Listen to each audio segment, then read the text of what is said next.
What's up? Postal268 here, and today I'm going to be discussing strut bars. Um, Side note, you may notice that the video quality has gone up exponentially. Should be 4K now, although that's yet to be seen until I actually get it into the computer.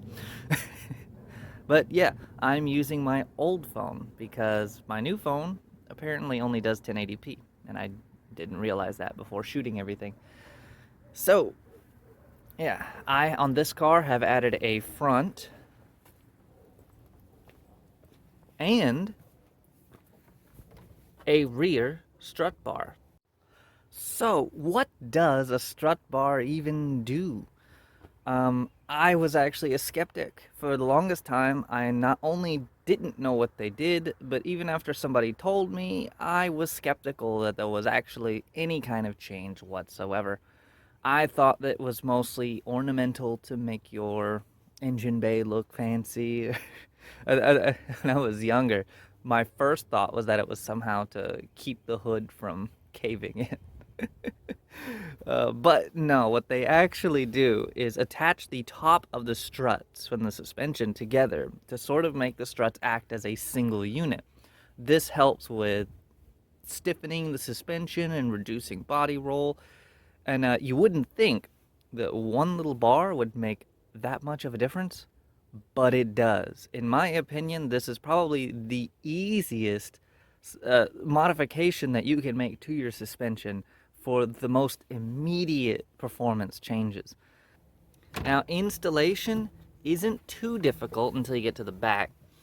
You pop these off, and it'll be pretty much the same as the front, which I guess I should talk about the front first. But the main bulk of the work is just removing the two bolts at the top of the struts, laying the bracket down, and then putting those bolts back on and adjusting the bar. They'll usually have ways to adjust the length of the bars to make sure that they're the proper length.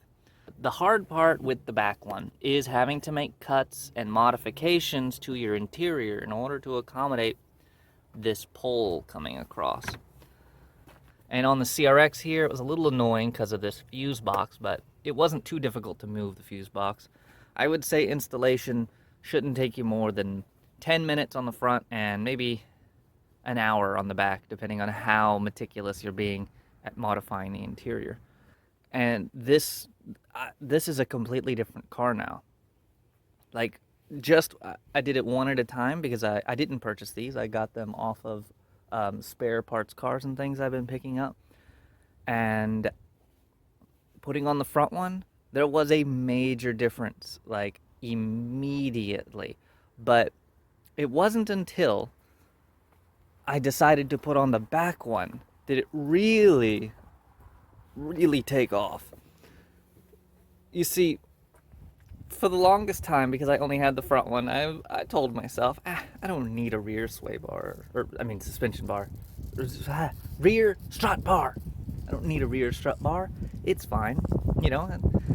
And then I ended up getting it on my parts CRX, and I was like, I think I sat on it for a couple months. I was like, I don't know. I don't know if I'm going to do anything with that. And then finally, for some reason, when I was cleaning it up, I decided, yeah, I'll put that on my car.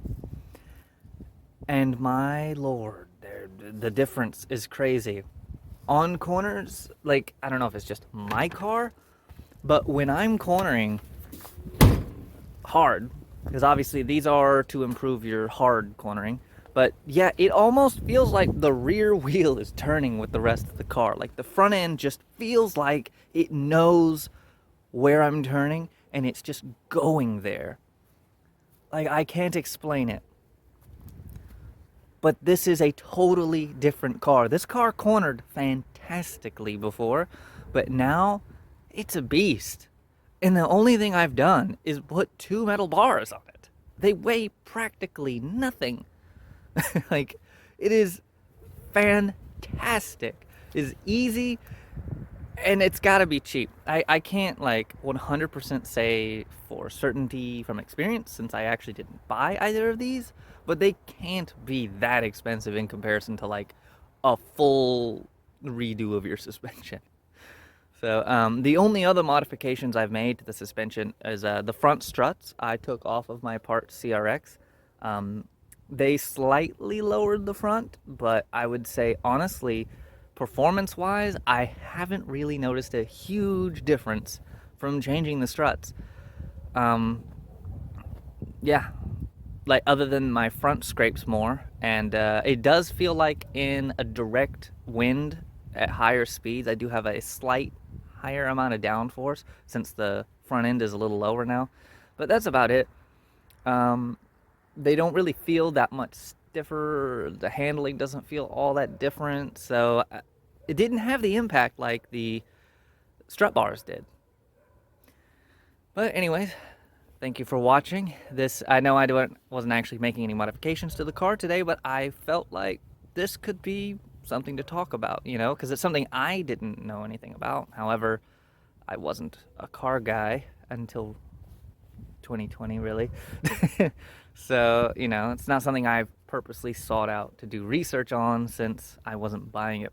The only time I really do research for any of the car things is if I'm considering purchasing it. So unfortunately, there's still large areas that I just haven't become aware of yet because, things like I didn't know existed because I haven't found out about it yet. So I thought might as well, as I continue on my journey, just make these videos and share what at least my experiences and what I found on the way are. But yeah, thank you for watching. It's been Postal 268.